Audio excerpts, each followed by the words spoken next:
Okay, terrific. We'll get started. We're at last minute. We've had a few more people jump on, so I anticipate the same over the next minute or two. So welcome to an inside look at ransomware. Our keynote speaker this morning is the FBI Supervisory Special Agent Michael Bryan, CTO of Blue Bridge Networks, Roger Mitan, and I'll be moderating and also handling your Q&A at the end of the session. A brief bit for those who don't know, Blue Bridge Networks, we're obviously a facility-based data center operator. We're also a managed service provider and data center cloud computing nodes, cloud computing offerings, both our own and interconnects to the multi-cloud approach for the big boxes, data storage, licensed hardware, software reseller, some of the best senior engineers in the city, in Cleveland. And we serve a wide variety of customers, both locally throughout the state, nationally, and many of our customers are international, but located mostly in what is the Team Neo Northeast Ohio region. So thanks for joining us. This morning, we are very fortunate to have Michael Bryan with us. And Michael has been employed by the FBI since 1999 and currently serves as a supervisory special agent for the FBI's Cleveland Cyber Criminal Squad. Prior to being assigned to the Cleveland field office, he was assigned to the Baltimore field office. Throughout his career, he has worked investigations involving bank robberies, violent crimes, crimes against children on the internet, and national security and criminal cyber crimes. Michael's a graduate of the University of Dayton with a degree in mechanical engineering. Prior to joining the FBI, he worked in the engineering field in the Cleveland area. Once again, fortunate to have this morning Michael Bryan. Michael, we'll turn it over to you. Morning, thanks, Kevin. Thank you for the introduction, and let me get my PowerPoint going, and hopefully you guys can all see that. Is it working? Okay, so good morning. Yeah, thanks. So I appreciate the opportunity to talk to this group a little bit about the cyber threats that we see out there, and specifically with a focus on ransomware. I'm not going to get into the logistics of how ransomware works. I think that's going to be taken care of after my little section here. But I think it's important to start off any presentation when I talk about cyber activity and the cyber threat that's out there to the U.S. and to actually the world, to kind of show how we as the FBI sort of compartmentalize or kind of put these types of activities into certain categories. And like Kevin said, I am the supervisor of our cyber criminal squad here in Cleveland.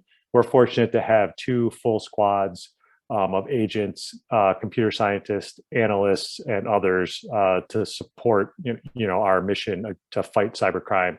The one squad that I have management over is actually the criminal investigative squad for the cyber crimes. The other squad handles our national security investigations, and I'll touch on that a little bit as we go through this. As you move from left to right on this slide here, that would move us from sort of the cyber criminal over into the nation state actor. We have the typical hacktivist type stuff. These are going to be people that are doing things, or criminals that are going to be doing things, but not for profit, just to kind of get a political or social agenda sort of out there. Obviously, the crime one is the big one that we're going to focus on today with the ransomware. These are going to be the for-profit groups and individuals that are trying to make money off of, doing either fraud schemes or other types of hacking. The insider threat is, again, a category we always look at. Any business out there does have a possibility of having an insider that can create problems, whether it's from a physical security or a cybersecurity standpoint. Then as we move into that espionage territory, this is going to be the nation state actors, the advanced persistent threat actors that are typically the ones that you would hear about that are trying to hack into U.S. Either government facilities or U.S. interests to steal intellectual property to essentially, jump 10 to 15, 20 years of like research and development type thing by stealing intellectual property out of a company's holdings to give them a leg up in the manufacturing or in other types of industries. The two on the right are ones that typically, maybe 3 or 4 months ago, I would say we probably don't see a whole lot or anything of this, and it's more of our sort of everybody's radar as far as what could be out there as far as how our criminal or these cyber actors could attack the US. As I get into a little bit, I think you'll see how there's been a little bit more of a kind of a melding or kind of a blurring of the lines between the criminal actors, the nation state actors, and into that other section where maybe there's ability for them to kind of maybe conduct some type of terrorism or warfare by utilizing their access to cyber networks. Again, just to show you our priorities, where they fall. Clearly, everybody knows, especially since 9/11, the number one priority of the FBI is to protect the US from a terrorist attack. Cyber has moved its way up that ladder fairly quickly, as you can see. It is within the number 2 and 3 of our priority, and I don't see that changing as things progress. As was mentioned for my bio at the beginning, when I first started working with the FBI, I did primarily bank robbery investigations. So I always like to kind of take a step back and show how the difference between those types of investigations and what we look at as far as our cyber investigation. So it's pretty easy. It's pretty easy for people to wrap their head around. If a bank is robbed in the city of Cleveland, the FBI and the local police, respond to that, do an investigation. Those types of cases, within a matter of hours to days to maybe weeks, typically somebody's arrested, put in jail, that case is closed, and you move on to the next one. In the cyber world, that's not so cut and dry, and we've sort of had to evolve over the years in figuring out ways to combat this. And clearly, with the global nature of the cyber threat, it's difficult to say we can put somebody behind bars in every instance that there's a crime that occurs. So what we've moved into is this sort of risk and consequence model where we may not necessarily be able to get hands on them because of where they're located. If they're, for example, obviously everybody knows with all the stuff that's happening with Russia, there's a heavy contingent of cyber criminals in Russia. They're not necessarily very cooperative in getting us, helping us get those people behind bars. So we have to find other ways and be unique in how we can attack this. And we've gone with this risk and consequences model where we may have to do other things as far as interrupting their infrastructure, their cyber infrastructure somehow, going after money and freezing assets and doing other types of things that impact their ability to operate if we can't actually get them away from the keyboard and put them behind bars. So fortunately, just before this, earlier this week, our Internet Crime Complaint Center, for those that haven't heard of that, it's been around for a while and it's gotten more robust in helping us attack this problem and actually get a handle on what's happening.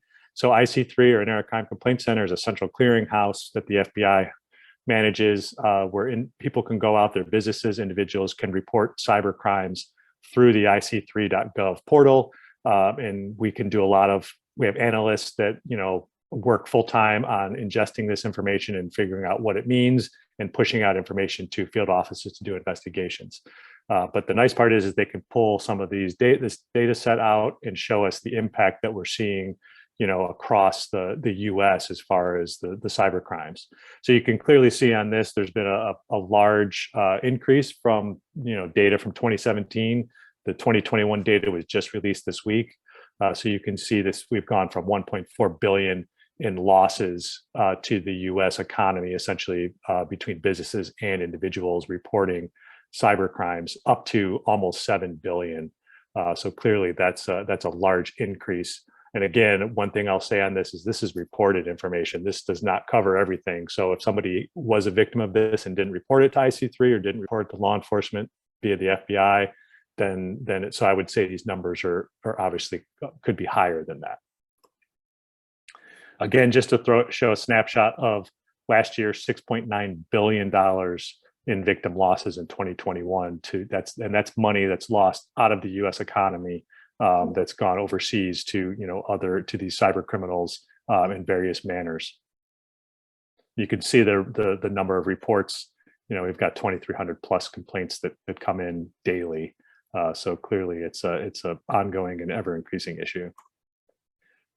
This isn't going to be a surprise, I think, to anybody who works in cybersecurity or deals with these types of things. This is just to show you that still, it doesn't change. It hasn't changed in the last 15, 20 years, that phishing and social engineering is still the #1 method of compromise for these cyber actors to get access to networks and do harm. And that goes back to, an individual who gets an email, clicks on a link, and takes them somewhere or opens a document that compromises their system and allows these cyber actors to get on and do various things. Obviously, the most prevalent of which lately is the ransomware type attack. To show you the financial impact of just ransomware itself, you can see clearly we've gone from 2019 to 2021. We've got an increase drastically from 8.9 million in ransomware reported losses to 49.2 million. What's the reason behind the increase? I think you're seeing, obviously, an increase in targeting. The ransom demands are increasing. The gone are the days of the sort of the thinking that a cyber criminal hacker is somebody operating out of their parents' basement and doing something just because they can. We've gotten into the atmosphere now where these cyber actors, it's a business. It's more of an organized crime type atmosphere as opposed to a onesie twosie. They now have businesses. They now have like physical locations that they report to. They'll hire staff.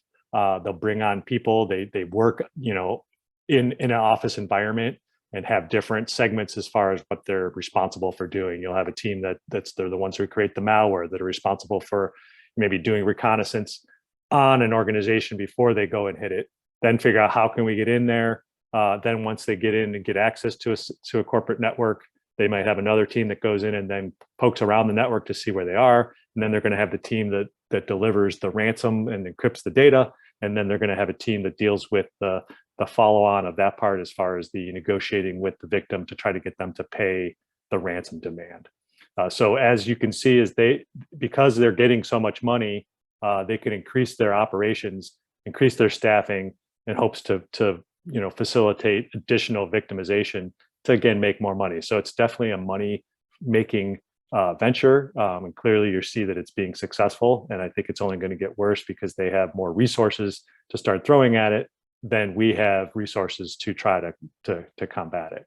In addition, another increase is this idea of double extortions, and I think that might get talked about a little bit later as this moves along. That it used to be in the initial part of ransomware, they would just encrypt a corporate network and ask for you to pay to get their data back. Now they're looking at additional ways to, say that they've stolen files off of the network. And now in addition to wanting to give you the decryption keys to get your data back, you pay for that. Now, since you paid for that, we want you to pay us to keep your, information from being leaked out there or sold online. They just started in the last couple of years tracking the industries that have been impacted by ransomware. So you can see this the IC3 shows 649 complaints regarding critical infrastructure type businesses. And we see that the healthcare and the public health and financial sectors are the top two. That's no surprise. I think during the COVID times, we saw a rapid increase in healthcare industry and hospitals being targeted by the ransomware actors. Typically, I think that's because they will prey on, what it is that they feel is the most critical environment that a business or an organization needs to get back up and running fast. And clearly, healthcare and hospitals, it's a critical need. So they know that those type of entities will more likely pay a faster and maybe a higher amount in order to get back up and running than maybe a smaller, type of organization that doesn't have such an impactful, need to be up and running as quickly. So if anybody's been watching the news, you'll probably recognize some of these. If you don't, I'm going to talk about a couple of them as a follow-on to this, but these are the top ransomware variants that are out there. And these are by no means the only ones. I'm going to say it's probably up to dozens to maybe even 20 to 30 or so of like the top tier ones of these. And just like I talked before on how we kind of attack these and look at like risk and consequences, we've also developed a model in the FBI for investigating these where rather than looking at every single instance of an organization, say Conti, has 20 victims in Cleveland, and there's 20 different, individual organizations that are hit with that. We, as the Cleveland office of the FBI, don't open up 20 different investigations into, that activity. We've gone to a subject matter expert model where we have an office that is assigned to be like the subject matter expert that leads the investigation into one of these variants. So, for example, Conti, because it's big in the news, our Memphis FBI office is the one that leads that. So if we here in Cleveland were to have a Conti victim, we would engage with that victim and interact. But anything that we get as a follow-on to that, we're going to push into the overarching investigation that's worked out of Memphis. That allows us to really focus our energy on a particular threat, as opposed to being spread thin amongst 20 or 30 different entities that are hit with maybe a dozen different variants. It's hard to keep moving forward investigation when you're tackling it that way. So to give you a few examples of probably things you've heard in the news and some of those groups that we just talked about before, I think everybody's familiar with the Colonial Pipeline that happened last May 2021. That was the DarkSide ransomware group. We know that they hit that Colonial Pipeline network with ransomware. It caused some pretty, on the East Coast specifically, it caused some pretty heavy havoc because of the nature of what it was. I think there were some instances where people thought there was going to be a gas shortage as a result of that. Was there really? I don't think so, but it was sort of like induced panic. People going and putting their gasoline in the blue plastic grocery bags because they were afraid there was going to be a gas shortage. That showed, going back to that first slide, how there's kind of a crossover between, these guys are criminal actors that are doing this type of thing. They might not even have known what systems they were on when they attacked it, or what kind of outcome there was going to be or impact from that. But I think that showed that that would be something that could be targeted on a different level if sort of a state-sponsored group or a foreign entity wanted to try to do something malicious to the U.S. Just by doing something like that and taking down a large network related to something critical like that created, lots of havoc and lots of kind of panic in that area. So could that be used as a tactic to, do something like that, to have everybody's attention be moved away so they're on that and then go do something else on a different realm? That's one of those things that's in the back of our minds, and clearly that we're worried about and hopeful that that does not happen. That group, again, did trace back to a Russian criminal hacker group. This was an interesting one. There was about a $4+ million ransom that was paid on that by the Colonial Pipeline, due to some particular sets of circumstances that are not always available to us. DOJ and FBI, we were able to recover 2.3 million of that in cryptocurrency from that ransom payment. So that's very unique.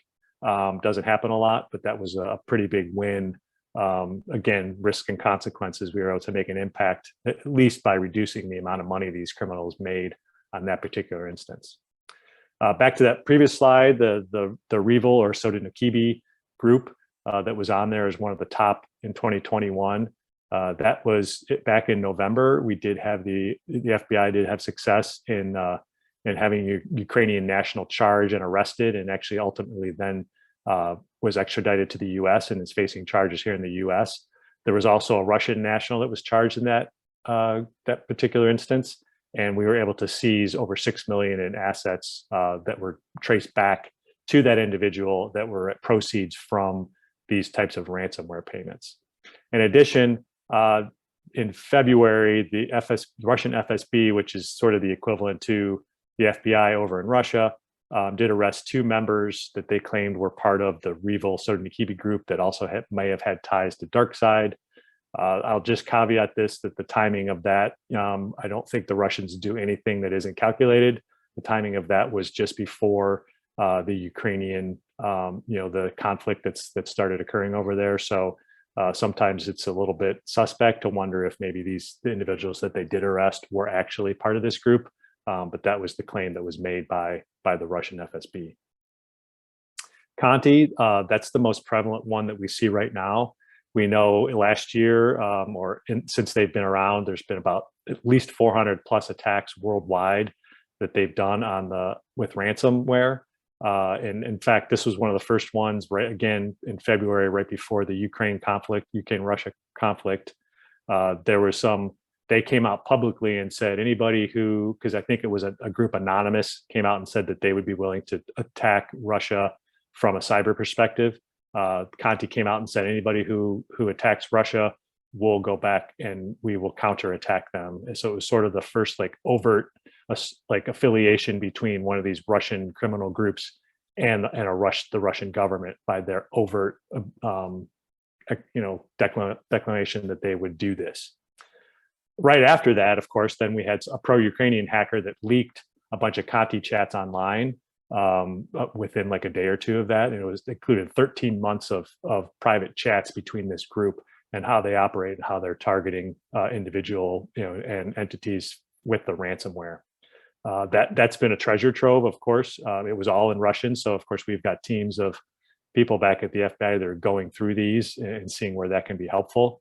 That did cause Conti to sort of go underground for a period of time, but just typical, it doesn't take very long. They started ramping up their activity again in early March, and we've seen quite a few victims of Conti that have come around in the last couple of weeks. So just like any of these groups, they might try to go away for a little bit and hide, and then they come back up in different spots and start up their activities again. It doesn't take them long. So I tell you all of that give those examples of the things that are happening, the things we can do to try to combat the ransomware. Part of that is it stems from being able to get information from corporations or individuals that have been victimized by this type of activity. So we encourage reporting to us, whether that's through calling your local FBI office or using the ic3.gov portal to submit some information. While we wish we could come in to somebody who gets hit with ransomware and with the easy button and just recover your data for you and you'd be back up and running, that's not always possible. It never really possible. There's been very few instances of that even being a method to help get yourself back up and running. But what we can provide you is hopefully a lot of context and a lot of background on how these groups operate. Typically, we've dealt with if we have a new victim of a ransomware. Typically, we've had, unfortunately, numerous victims that we've dealt with previously for that same ransomware variant. We know how that group operates. We know, sort of their timeline of things, the claims that they might make. We can also provide additional indicators and things that could be used to try to help recover. It's not always easy, but it can be helpful. But if we don't get the information from the public on the activity that's happening, we don't have any way to go after these guys to even do some of the things that I highlighted in the previous ones. So that's my plug for hoping that you will consider having that worked into your plan of, if you do get hit with one of these things, reaching out to us and seeing what we can help you with, and then also being able to provide us with additional information that can further our investigations. I put the thing on the bottom because I think sometimes there's a hesitancy for some organizations to call us because they feel like if they do contact law enforcement, it will immediately it'll be in the news that XYZ corporation was hit with ransomware, and then of course there's issues with that as far as being worried about brand recognition and brand sort of like your reputation taking a hit on that. That's not going to be the case. A call to us, that's not going to go into the media, but there are other resources that we can help to help a victim get through these types of things, even if we can't, provide them with the crypto keys to get all their data back. That is where I have my prepared slides. So at that point, I will turn it over and I will stick around for any Q&A that happens after the fact. Thank you, Michael, for that terrific background. And we are definitely moved here at Blue Bridge in our cybersecurity practice with the reality of the proliferation of losses that you noted from 2017 to 2021. 1.2 billion to 6.9 billion in that brief period of time. And privy to another number couple different numbers, sources that listed 2015 as 325 million. So if you go from 2015 at 325 million, which is in and of itself a huge number of loss, to 2017, 6.9 billion of reported losses, not including those that weren't reported. The proliferation of that is exponential, and it's not slowing down at all. There's no reduction in that. So it's talks like yours and training internally with groups, picking up nuggets that take back to the office and take back to the team to put into their incident response plan. As you noted, putting the law enforcement into your incident response plan is good insight. So thank you very much. Thank you for your service, and we'll jump right on into Roger's talk. So Roger Mitan, our CTO from Blue Bridge Networks. I'll let Roger introduce himself, and then we'll go from there. Thanks again, Michael.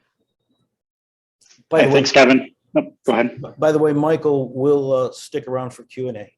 Okay, sorry, Roger, go ahead. Nope, no problems. Thanks, Kevin. Again, thanks, Michael. That's a lot of great information. Always learn new things on these webinars as much as I help teach some things. So my name is Roger Mitan. I'm the Chief Technology Officer here at Blue Bridge Networks. I've been in the IT industry for the better part of 2 decades now, in various roles, all of which have had some element, and you'll find in IT pretty much every area has some element of cybersecurity, depending on where you're working. I've worked with programming departments and helping secure their, internet-facing programs, the traditional infrastructure of, more of the past now than anything, with, websites, external-facing websites that companies have, external email systems and things like that, up to now the modern times of a lot of cloud products and SaaS products and, Office 365 and various online tools. So it's something that has definitely evolved a lot, but I've been working with cybersecurity before it was really kind of called cybersecurity, or it was the catchphrase, or is unfortunately as popular as it is now. Some elements have changed, some haven't. And with that, we'd like to go into some of the details of that process. Terrific. Before we move on, just a quick note. Within this week, we'll send along, Michael was good enough to provide us with some information from the FBI on ransomware, what it is and what to do about it, and business email compromise. So you will get a PDF, 2 PDFs from Blue Bridge this week that will be a little bit more helpful information. So Roger, let's get started, and let's start with what ransomware is and why it's effective. So ransomware, as we've heard from Michael, is usually some type of software that gets in your environment, whose goal is to encrypt your network to demand money. And so it's really it's a financially motivated attack more than anything. And you'll see on the screen some items which I'll talk to. So these are, why is ransomware effective? So in different phases, whether it's from the end users to the infrastructure, to recovering from ransomware, some of the items you'll run into are, poor password policies, or a big one, missing, not having multi-factor authentication, which is a huge issue. A lack of network segmentation, which really means just dividing up an environment into least privilege to most privilege, meaning your more important assets are in different sections of the network that can't be accessed by some people, and some other people it can be. Also not on the screen, but training is a huge part of this. Training end users to help eliminate the inroads into the environment to begin with. So far as recovering from ransomware, versus you don't always get things back if you do pay the ransom. So one of the best protections against that is to have good backups. But oftentimes people have backups that they haven't tested. they take a long time to restore. Maybe they don't have everything backed up. And so they run into issues where they thought they were protected, but they're not really.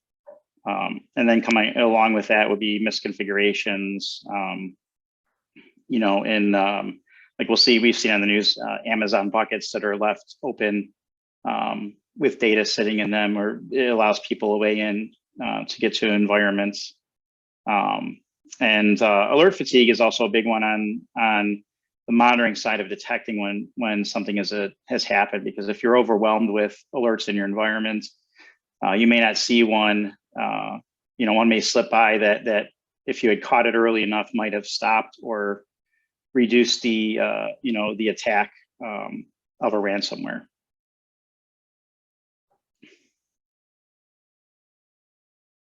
You're muted, Kevin.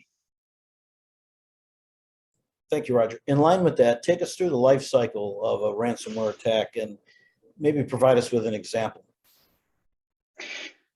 Sure. So what I've done here is we've broken down ransomware into the initial access, the preparation, and then what happens during the attack, or consequences of the attack.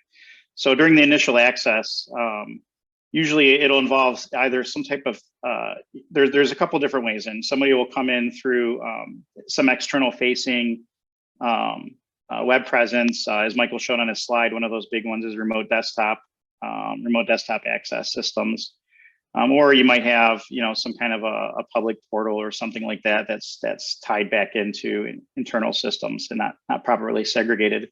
So they'll use phishing attacks or even password guessing to try and attack those, to get credentials that allow them into that environment with a privilege level that they shouldn't have. There's also exploits available, you know, that may or may not be known, may or may not be patched to get into that environment. And another way that phishing is used is, you know, something will come in through emails, and that will, you know, you'll get an attachment or a link of some sort, and that attachment will allow the bad actor to install malware in your environment and then propagate. So once they have access to your environment from, you know, like I said, a web presence with phishing or password guessing or an exploit, or an email and a malicious document, then they're going to move further into the environment. Now, I wanted to give we'll call it a hypothetical use case, which is kind of an amalgam of several instances that I've, you know, that I'm aware of from various sources over the years. And in one of those cases, an email came in supposedly from IT, telling a user, ironically, that they had a compromised system where there was unusual activity, and you had to click on the link, log into the company's antivirus system, and download a tool to scan their computer. So what that allowed is, once they did that, they now had credentials for the user, the bad actors now had their credentials, and they had a tool installed on that person's computer. Once they got onto the computer, they then moved into the preparation phase. And this can, like I said, can come from either direction, but in this particular example, in that preparation phase, what happens is they'll establish a foothold in your environment and start kind of rooting around, looking for weaknesses and vulnerabilities, find other servers, find that may have vulnerabilities that they can use to escalate their privileges, give them more access to more important systems. In this particular example, they had, you know, initially access to a file server from the infected user. From there, they were able to infect a lot of other critical systems, domain controllers, and other systems like that. Once they've done this preparation, and then they'll go ahead and launch their attacks on the systems. And usually the first step is to encrypt data, which is where they initially do their ransomware demands from. And then, as Michael talked about briefly in his presentation, another example is data exfiltration. And they'll use that as another means to extort you, to get more money from you. And then something people often don't think about is having backups that are themselves segmented or offsite at some other location that's not accessible. So what they can do is they'll actually find those backups and encrypt them as well. So, your first means of recovering from that encryption, other than paying, from that ransomware, other than paying a ransom, would be to just restore your backups. If you have good frequent backups, you can bring things back up and running pretty quickly. If your backups are accessible to be encrypted, then that obviously reduces that means of recovery. In this particular example, they actually did have backups. They didn't get encrypted. However, they weren't complete. Some of them were old, hadn't been, tested. In this example, they even engaged a cybersecurity company, paid the ransom, got some data back. But even between that and the backups they had, it took weeks of recovery time that they were completely down. And some data was just never gotten back, only, left to have to be rebuilt from what they could find. And that's typical. Unfortunately, people find the weakness in their backup and restore capabilities when an incident like this occurs. And then, like you said, something newer they're using, even if you have abilities to recover from your encrypted data,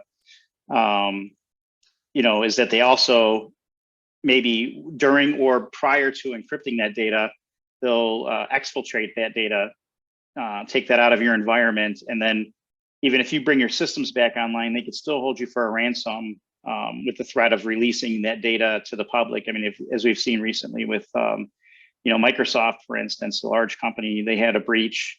Some of their source code was released. This affects companies big and small.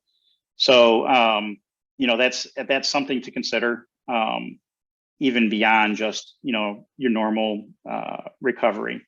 So the important pieces of this, if you look at this breakdown, important pieces to remember are really on the outside. There's only so much technology can do. We can have exploits that we know about patched. We can have systems segregated, but really, again, as you saw in Michael's presentation, people are really one of the biggest inroads into the environment. So getting a phishing phone call, getting a suspicious email, really training your staff to recognize anything that looks unusual, and is really a way to stop this. With all the tools that we have, training is probably one of the biggest. If you get your staff used to, recognizing odd messages, getting odd calls, and going to IT directly or to the source from some other means is just a good way to prevent getting into the environment. That's something that most people on this call, everybody is a party to that. Excellent. So you just mentioned training, and I know here at Blue Bridge, you've implemented a security awareness training where we go online, we have a curriculum, get tested, real life tests ongoing. And we also help our customers with that same curriculum. And I know that is very effective in practicing what we preach, but also supporting our customers with training. And also the backup excellence. I think one thing that's always important to me is testing those backups. What's your recovery time objective? What's your recovery point objective? How long can you be down? So that whether it's any kind of business interruption, but obviously in this case, a ransomware, there are statistics that say if you're down 1 week, there's a 90% chance that you'll be bankrupt in 1 year. And there's all sorts of varying statistics, but the point is made. The other thing you talked about is the lateral movement, where the attacker can infect more devices and affecting more data through that process. And I suspect that that's why we're now seeing higher ransoms, because there's more data through that process that they can get to. So I'm going to point everybody to the Q&A on the bar. And if you want to send in your questions for Brian and Roger, We'll get those out. There's no questions yet, but certainly open to any questions.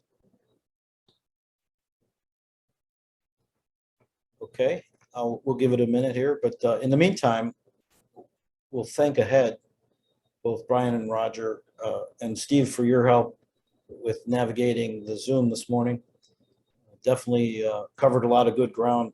There's a lot that we did indeed cover, and a lot at risk. We have to understand what's at risk, and obviously the business value. So the first question we have is, how do you protect yourself, and what type of software do you recommend? So I'll take that one.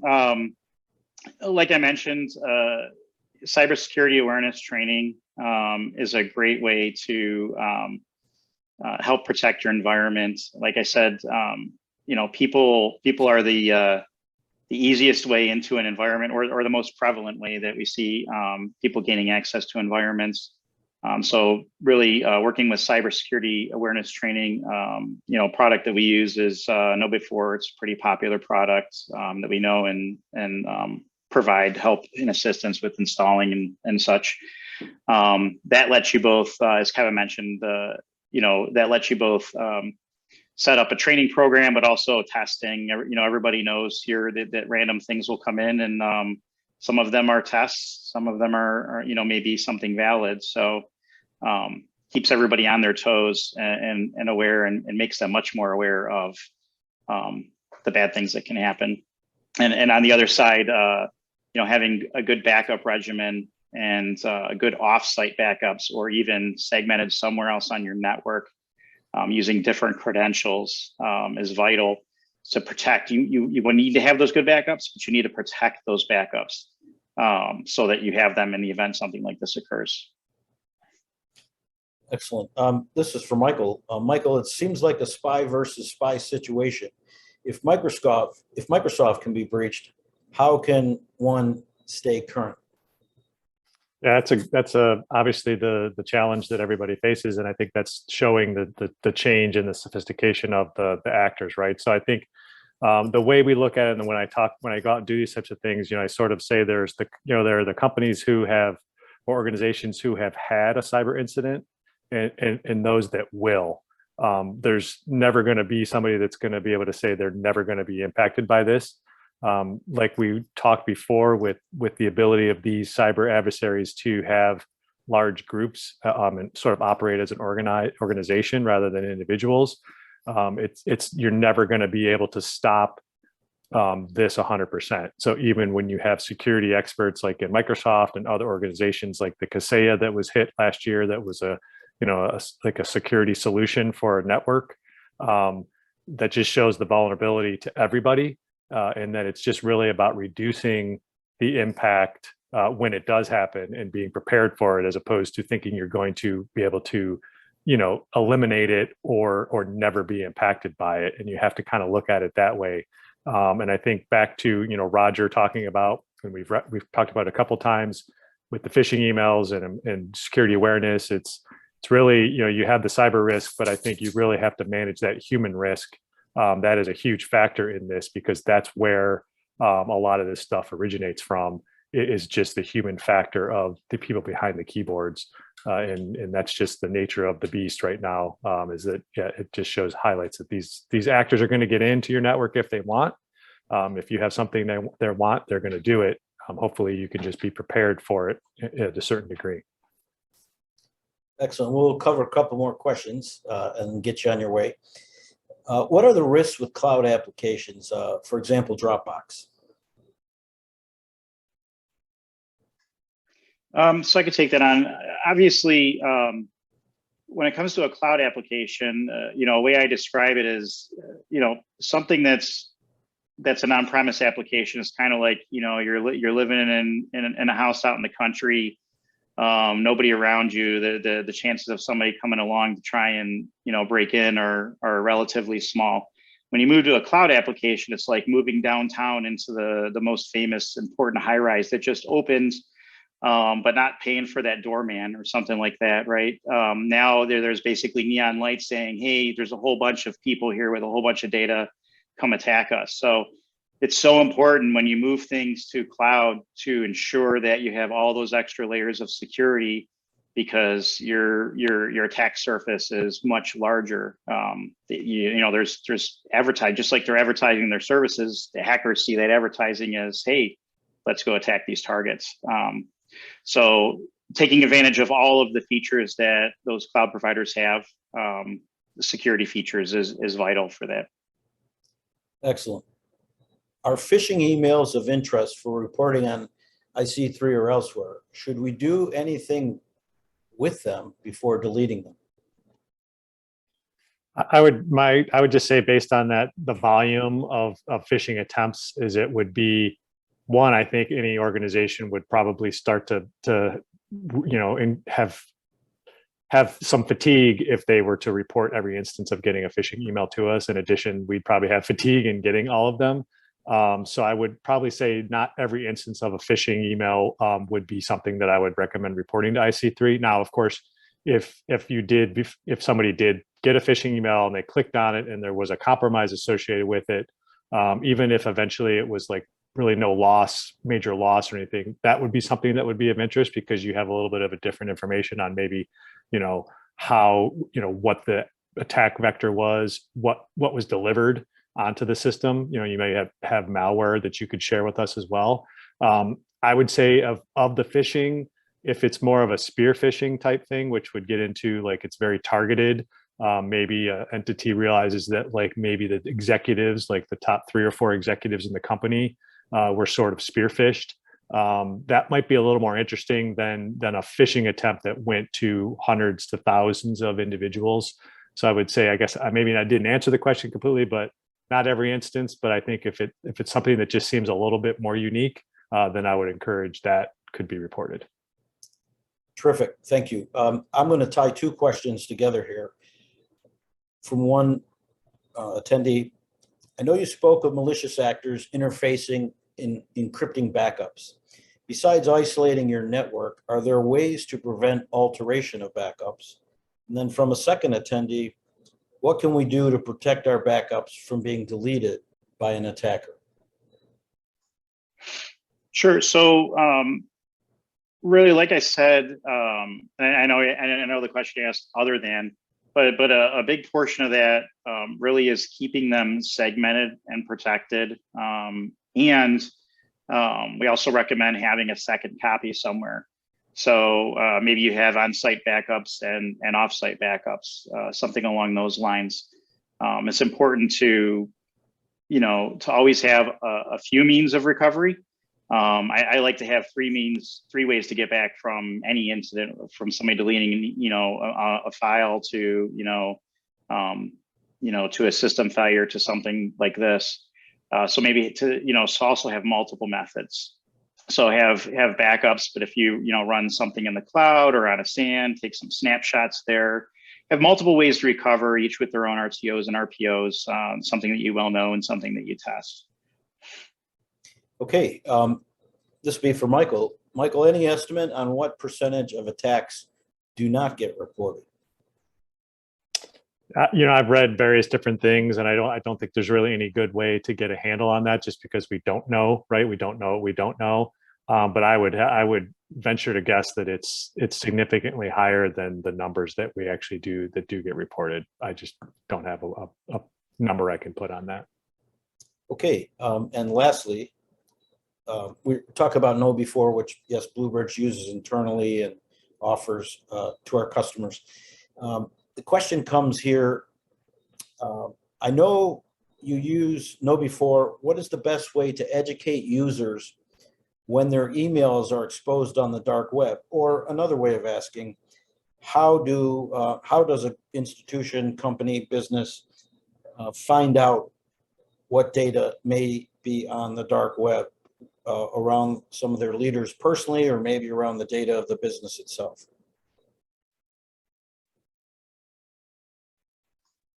That's probably a better question for Michael, I think. So you're talking about the ways to, and refresh my memory on that, more on the dark web activity. What was that? Yeah, how to specifically? find out what may be out there on the dark web. That's data or information, either on leaders of the business or the business's data itself. Yeah, so that, I mean, so that's going to be a little bit tricky. I know there are some entities out there that can offer services for that to actually scrub and do things like, that's a paid type of a paid service that can take your information and kind of do like scrubs of the dark web on periodic basis to try to figure out if there's anything out there. But I don't have anything specific I can recommend on that. I unfortunately can't like give a recommendation as like the FBI saying this is what we would advocate. But you'd have to do some sort of looking around and seeing different types of vendors that would supply that type of product or that type of service. Yeah, thank you, Michael. I know definitely that service, that product is absolutely available. Many good vendors out there. It's actually, and also built into even some of the browsers. Sometimes I've had people call me up, they'll see a pop-up when they're entering credentials into a site, and it'll suggest, say, hey, this may have been part of a data breach or something like that. So you already have some of those tools. You may not realize it, which is probably good if it's not popping up and telling you that it's seen that data. But a lot of endpoint protection tools like Bitdefender, the semantics, they have that as well. We've got a lot more questions, which we won't be able to get to, but certainly you can reach out to Roger or myself at Blue Bridge Networks or info@bluebridgenetworks.com.